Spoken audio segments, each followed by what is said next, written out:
no one in the county could agree on when the Blackstones first arrived. Some claimed the family built their estate before the town had a name, when the woods were still thick enough to swallow roads whole. Others insisted the house simply appeared one winter morning, chimneys already smoking, windows glowing faintly, as if it had been waiting to be noticed. What everyone agreed on was this: once the Blackstones settled in, the land learned how to keep secrets. The first crack in the Blackstone legend did not come from the house or the woods, but from paper, old, brittle sheets hidden in the parish archives, bound in twine that had darkened with age. The church had outlived fires, wars, and the slow rot of neglect, yet these records had been set apart, sealed behind a cabinet that required 2 keys and a silence that felt rehearsed. Officially, the cabinet contained nothing of importance. Unofficially, it held the deaths of every Blackstone who had ever lived on that land. At a glance, the entry seemed unremarkable. Names, dates, ages, causes of death written in a steady, practiced hand. Natural causes, sudden illness, peaceful passing. The language repeated itself with such consistency that it almost felt comforting, like a lullaby meant to smooth over grief. But as the pages accumulated, something unsettling emerged, not from what was written, but from how perfectly it all aligned. Over nearly 200 years, no Blackstone had died in an accident. None had succumbed to a recorded epidemic. No childbirth complications, no fevers, no lingering declines. Every death occurred at home. Every body was discovered alone. Every certificate bore the same carefully vague explanation, as though the truth had been filed down until it fit neatly into a single phrase. What unsettled me most was the timing. Blackstone deaths tended to cluster, not randomly, but in quiet, deliberate intervals. A father would die, followed months later by a son. A matriarch would pass, and within the year, an unmarried sister would follow. The ages varied wildly. Teenagers and elders shared the same fate, often within the same decade, sometimes within the same season. Yet there were no corresponding records of mourning. No funeral announcements in town ledgers. No burial plots marked under the family name. The Blackstones died, but they did not seem to be laid to rest. I searched for inconsistencies, assuming sloppiness or superstition might explain the repetition. Instead, I found precision. Each certificate was signed by a different authority, priests, doctors, magistrates, yet the wording remained eerily uniform. Even the ink strokes mimicked one another across generations, as though each official had been instructed, consciously or not, to write the same lie in the same way. Margins were clean. Corrections non-existent. It was not negligence that kept the story intact, but effort. In one ledger, tucked between baptism records and marriage vows, I found a thin notation written sideways along the spine.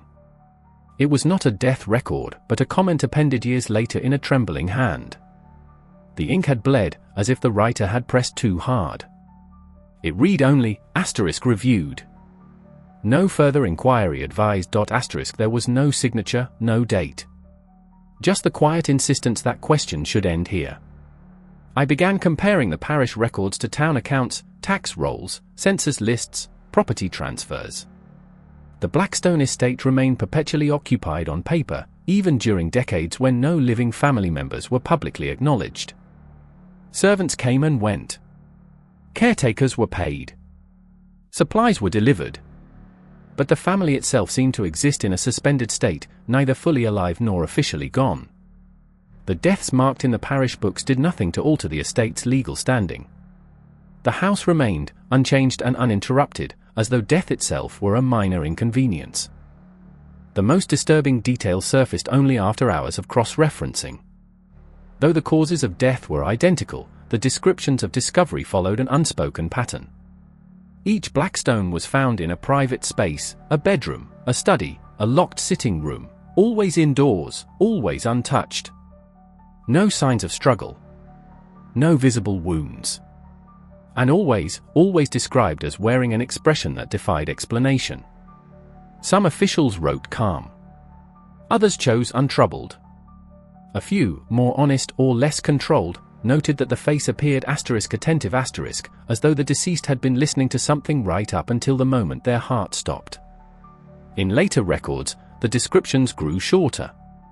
Faces were no longer mentioned. Bodies were simply found. The language became efficient, stripped of detail, like someone trying not to remember too much. Yet the repetition remained, a ritual performed by strangers who never questioned why the same family died the same way, again and again, without leaving behind grief, witnesses, or answers. One winter entry stood apart. A Blackstone child, age 9, recorded as having died of sudden illness. The handwriting wavered for the first time. The ink was smudged, as if the pen had paused mid-word. Beneath the cause of death, a line had been scratched out so aggressively the paper nearly tore. Whatever had been written there was meant to disappear. But faintly, just beneath the surface, I could still make out the impression left behind, for words pressed hard enough to scar the page. "It listens when we sleep." That line never appeared again. In all subsequent records, the handwriting returned to its disciplined neatness. The causes remained natural. The deaths continued. And the parish cabinet stayed locked, heavy with the weight of a history that had been officially explained so thoroughly it no longer required belief, only repetition, the pages whispering of a family that never seemed to die so much as quietly step aside, making room for the next name to be written in the same careful ink, under the same forgiving lie, while somewhere beyond the paper walls, the house waited, patient as breath held in the dark. The idea of a forgotten Blackstone heir began as a rumor stitched together from contradictions. If every member of the family had died as the records claimed, then the estate should have passed into silence long ago. Instead, payments continued. Deeds were renewed. Legal signatures appeared at regular intervals, always bearing the same looping initial, never a full name. Someone was still answering for the house, and they had been doing so for generations without ever being seen. I found the first hint in a ledger belonging to a former groundskeeper, a man who had worked the Blackstone property in the early 1950s and then abruptly left town. His notes were practical at first, if weather, repairs, deliveries, but gradually became unsettled. He wrote of lights turning on in rooms no one entered, of bells rung from within the walls to summon him at odd hours. One entry stood out, underlined twice, * met the heir today. Older than expected. * No date followed, as though the day itself had refused to be pinned down. The description that followed was frustratingly sparse. The groundskeeper noted that the heir did not walk so much as arrive, appearing at the end of corridors without sound. Their voice, he wrote, was thin but precise, like someone choosing words they had practiced long ago. Most unsettling was the comment that the heir did not seem to breathe unless spoken to, as though breath were a courtesy extended only when necessary. A week after that entry, the groundskeeper stopped writing altogether. I traced similar remarks through decades of fragmented testimony. A delivery driver from the 1930s mentioned being paid in cash by the youngest Blackstone, despite knowing that no children lived on the estate at the time. A nurse hired briefly in the 1890s wrote to her sister about a patient who never slept, whose skin felt cool even in summer, whose pulse she could never quite locate.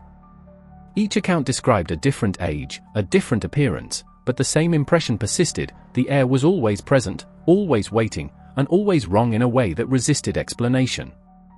The estate's architectural plans offered another clue. Renovations had been made repeatedly, yet one wing of the house remained unaltered in every draft, sectioned off behind a series of false walls. Officially, the space was marked as storage. In practice, it appeared to be avoided entirely. Servant quarters stopped just short of it. Heating pipes curved around it. Even electrical wiring seemed reluctant to pass through. It was as though the house itself had been instructed to leave that portion untouched. Accessing that wing required a key that no inventory listed. It was eventually uncovered inside a reliquary box in the church, mislabeled and sealed with wax. The priest who handed it over did so without comment, his expression carefully empty, as though he had been waiting for the request longer than he cared to admit. The key was worn despite the cold stone around it, and heavier than its size justified. The door it opened did not creak. It parted cleanly, revealing a narrow corridor that smelled faintly of old linens and iron. The air inside felt preserved, not stale but held, like a breath never released. At the far end sat a room lit by a single window, its glass clouded and thick. In the center stood a high-backed chair positioned to face the door, waiting. The figure seated there was unmistakably human, yet bore the careful stillness of something no longer accustomed to movement.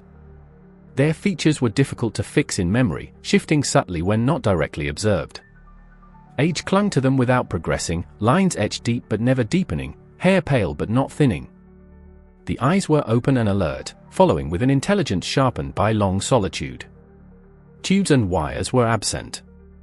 No machinery sustained them.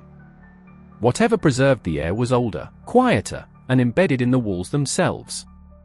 They spoke first, greeting me by name, pronouncing it with the familiarity of long use. They explained, without emotion, that preservation had been a necessity. The Blackstones, they said, were chosen long ago to host something that required continuity. Bodies failed. Generations ended. But one vessel had to remain, anchored between decay and life, to ensure the house was never left unattended. The air was not immortal in the way stories promised. They were maintained, sustained by rituals so mundane they had faded into habit. The voices heard at night, the air explained, were not the dead, but echoes, impressions left behind by those who had fulfilled their purpose and been absorbed into the structure of the house. Memory, when layered thick enough, learned how to speak. The air listened to it all, acting as curator and caretaker, ensuring the past did not spill too freely into the present. That was the true inheritance of the Blackstone name. When asked why the air had been forgotten, they smiled faintly, as if the concept amused them. Forgotten, they said, was the point. A visible air invited questions. A missing one allowed certainty to rot quietly. As long as the records declared the family gone, no one would look too closely at what remained. And as long as someone remained to sign, to pay, to answer when the house called, the arrangement would hold. The chair creaked as the air shifted, a sound that seemed to ripple outward through the corridor and into the deeper bones of the estate. They asked how much longer the outside world intended to pretend the Blackstones were finished. They asked whether the house had begun to notice the gaps in its care. And before I could answer, the walls themselves seemed to lean in, listening for what I might say, for what role I might be willing to inherit, the silence stretching thin and expectant, like skin pulled tight over something that had waited far too long to move. The realization did not arrive all at once. It crept in through small, deniable changes, the kind that could be dismissed if examined alone. Doors began opening to rooms I was certain had not existed before. Corridors stretched subtly longer each time I walked them, adding steps where there had been none. The house was not rearranging itself randomly. It was responding, testing, adjusting to my presence with a deliberateness that suggested recognition rather than curiosity. At first, I believed the house reacted to intrusion. Old buildings often resist outsiders, settling and shifting in ways that feel personal but are not. Yet the estate did not treat me like a trespasser. The floors no longer groaned under my weight. Drafts that had chilled the hallways grew selective, touching me only when I lingered too long in certain rooms. When I moved with purpose, the air grew still, as though the house approved of my certainty. It was less like being watched and more like being measured. The change became undeniable when I discovered the family portraits. They had not been there the day before. A long gallery appeared off the eastern wing, its walls lined with oil paintings in heavy frames. The faces were unmistakably Blackstone, sharp eyes, restrained expressions, the same attentive stillness noted in the death records. I studied them one by one, uneasy but detached, until I reached the final portrait. It was unfinished. The background was complete, the posture sketched in confident strokes, but the face remained a blur of muted color, waiting. As I stood before it, the house responded. The lights dimmed slightly, not enough to plunge the room into darkness, but enough to draw attention inward. The silence thickened, pressing against my ears. I felt a sudden pressure behind my eyes, not pain, but the sensation of being aligned with something already in motion. The unfinished face seemed to sharpen for a moment, as though testing my features, and I understood then that the house was not reacting to fear or trespass. It was reacting to recognition. The proof came from the documents I had avoided reading too closely. Among the legal papers tied to the estate was an adoption record, centuries old, written in a dialect no longer used. The name listed was not Blackstone, but it had been crossed out and replaced with one that was. The child's origin was left blank. No parents recorded. Only a note in the margin, added later, stating that the lineage had been preserved through acceptable substitution. I felt the word settle uneasily, like a verdict passed long before I was born. The house seemed to sense the shift in my understanding.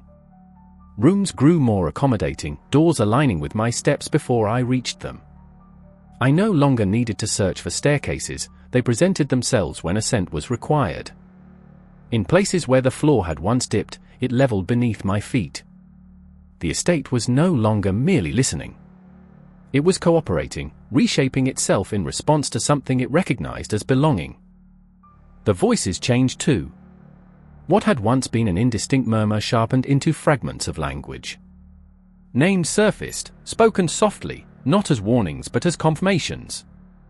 I heard repetitions of my own name, threaded through older ones, woven together without hierarchy. Fear receded, replaced by a colder realization. The house did not learn through observation alone. It learned through blood, through patterns passed down and reinforced over time. And somewhere within its walls, those patterns had found a familiar echo in me. The heir's words returned to me then, recontextualized.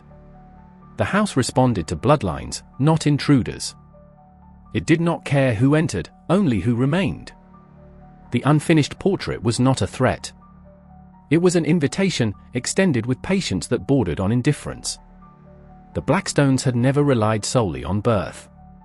They relied on continuity, on the ability to identify suitable vessels when the original line thinned beyond usefulness.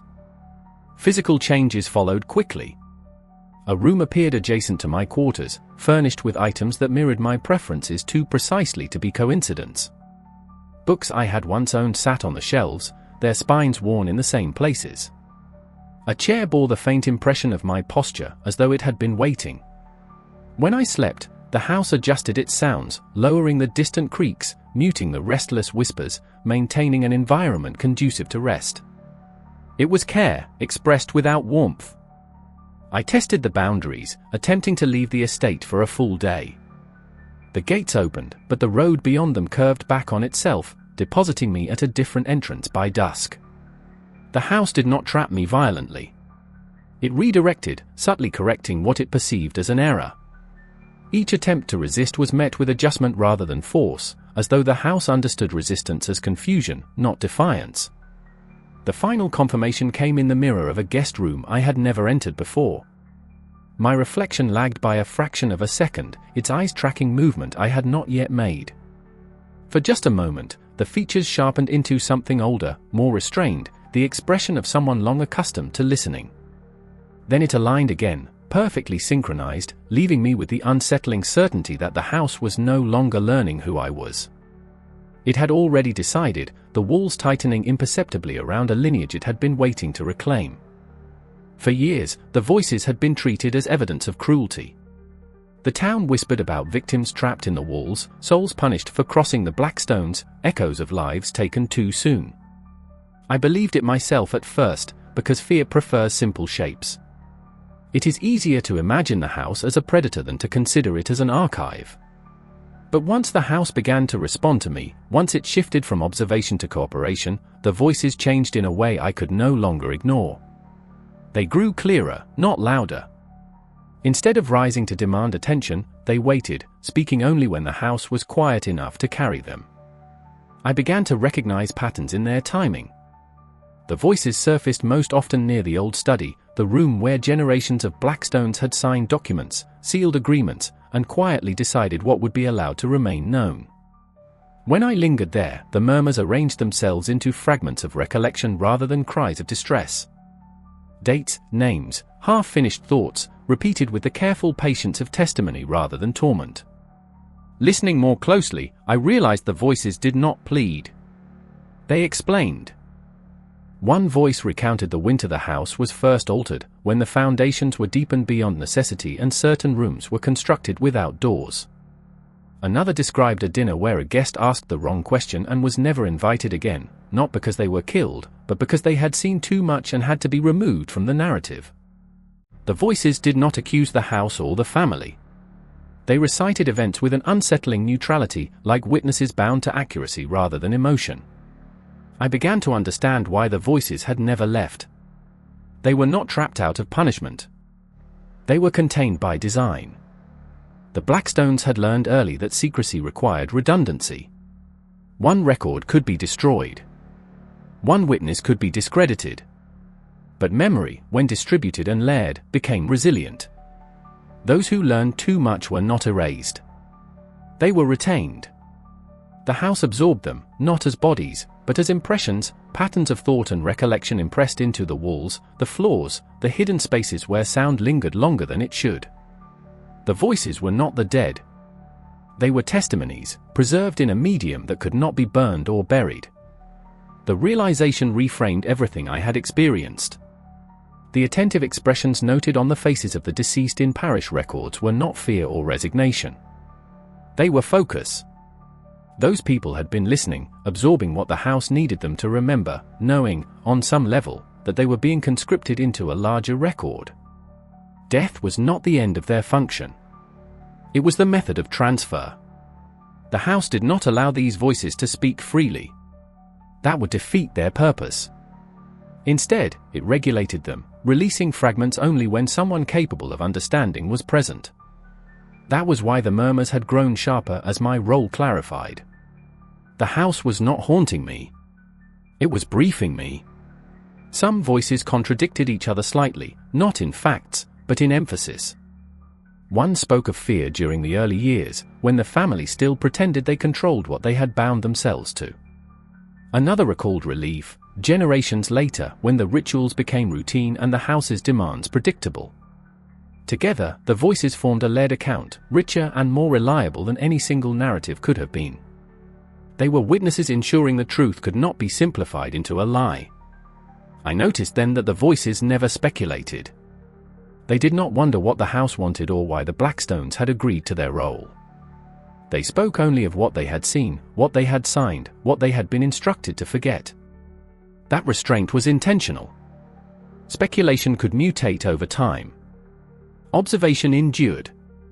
The most unsettling discovery was that the voices did not resent their condition. There was no bitterness in them, no anger at being bound into stone and timber. Some even expressed a muted satisfaction, a belief that being retained was preferable to being erased. They had witnessed the family's greatest fear, the one that had driven every ritual and every lie, not death, but irrelevance. To be forgotten was the only true ending the Blackstones could not tolerate. The house, in its own way, honored that fear. It kept what mattered. It filtered out what did not. Those absorbed into its structure were not prisoners. They were proof. I tested this understanding by asking questions aloud, not expecting answers, only reactions. When I asked about the first agreement made on the land, the voices aligned, repeating the same event from different vantage points until a clear shape emerged. When I asked about the heir's preservation, the voices fell silent, not out of refusal, but out of respect for a boundary still enforced. The house allowed testimony, not betrayal. That was when the true danger revealed itself. The voices were not there to warn outsiders away. They were there to ensure continuity, to pass along knowledge intact to whoever stood next in line. They did not speak to be heard by everyone. They spoke to be heard by the right person. And now that the house recognized me as such, the volume and clarity of their recollections were increasing, not as an act of aggression, but as preparation. I began to sense the weight of what they carried, the cumulative mass of centuries of witnessed truth pressing gently but insistently toward transfer. The house was not content to hold these voices forever. It required a living custodian, someone who could interpret, decide, and continue the practice of selective remembrance. The voices were witnesses, but witnesses required a keeper, and as the murmurs grew steadier, more confident, less fragmented, I understood that they were not asking whether I would listen. They were assuming I would, the walls breathing in slow, deliberate rhythms around me, ready to release what they had been holding the moment I stopped resisting and allowed myself to hear it all. The final truth did not arrive as a revelation so much as a correction. Everything I had assumed about the Blackstones, their wealth, their influence, their apparent dominance over the town, fell away once the house allowed me to see the pattern whole. The family had never been powerful in the way history prefers to remember power. They had not shaped events or ruled from the shadows. They had served. Quietly, repeatedly, and at great personal cost. The thing bound to the house was never a demon or a spirit that fed on suffering alone. It was older than such distinctions and more fragile than legend allowed. It could not exist independently. It required continuity, attention, and a framework of human structure to anchor it in the world. Without names, rituals, and records, it would unravel, dissolving into nothing more than an unfinished echo. The Blackstones had been chosen not because they were strong, but because they were willing to persist. At first, the arrangement had been simple. One family, one estate, one agreement to remain and tend what could not tend itself. The reward was stability. Crops around the land thrived. Illness bypassed the immediate region. Time itself seemed to soften near the estate, smoothing out extremes. The cost, however, was generational. Every Blackstone inherited not privilege, but obligation. They learned early that their lives were not entirely their own, that the house required more than presence. It required belief, maintenance, and occasionally, replacement. As centuries passed, the burden grew heavier. The world outside changed too quickly. Empires rose and fell. Technology advanced. The house, bound to an older rhythm, could not adapt on its own. It needed a family to mediate, to translate its needs into actions that made sense in each era. When one bloodline weakened, another had to be folded in. Names were changed. Origins erased. What mattered was not purity, but suitability. The voices preserved in the walls were evidence of this process, not of cruelty, but of necessity. Each witness had been absorbed because they had learned too much to be allowed to leave, yet too valuable to be discarded. The Blackstones could not afford forgetfulness. Forgetting was the one failure the house could not survive. Memory was its nourishment, and the family its delivery system. I understood then why the estate had never sought expansion. Why it remained singular, isolated, content with its borders. Whatever existed there could not be replicated without dilution. It required a single locus, a single lineage to focus its presence. The Blackstones were not hoarders of wealth.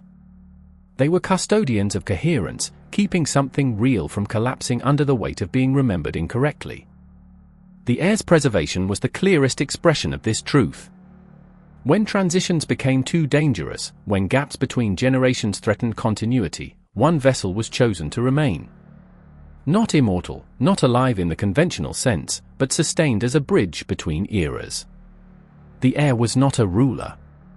They were an anchor, holding the structure in place while the world shifted around it. And now, the house was failing. The rituals still worked, but less efficiently. The voices had grown louder because the walls could no longer contain them as neatly. The boundaries between memory and presence were thinning. The thing sustained by the family was not growing stronger.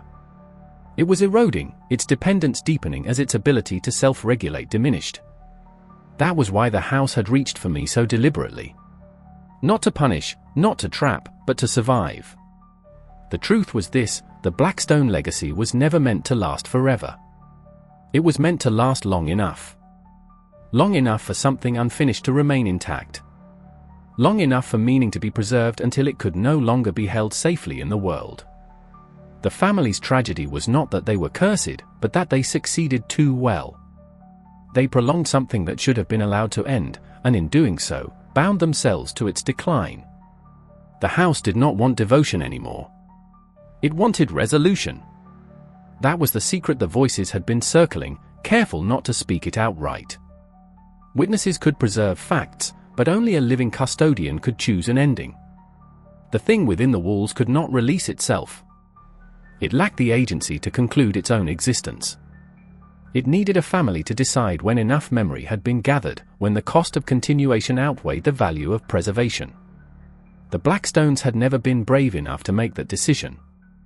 Each generation passed the burden forward, telling themselves they were protecting the world from collapse, when in truth they were protecting themselves from responsibility.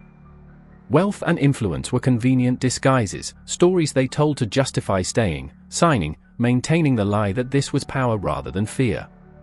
The house was waiting now not for obedience, but for judgment. It reshaped itself around me not to claim me as another keeper, but to present me with the accumulated weight of what had been sustained and ask whether it still deserved to be. The voices did not urge me to continue. They did not beg for release. They simply offered their testimony, complete and unembellished, trusting that someone finally stood within the walls who might be capable of deciding what the Blackstones never could, the structure breathing shallowly around me, every beam and corridor holding still as if aware that the answer would determine whether the house would endure as it always had or be allowed, at last, to forget itself.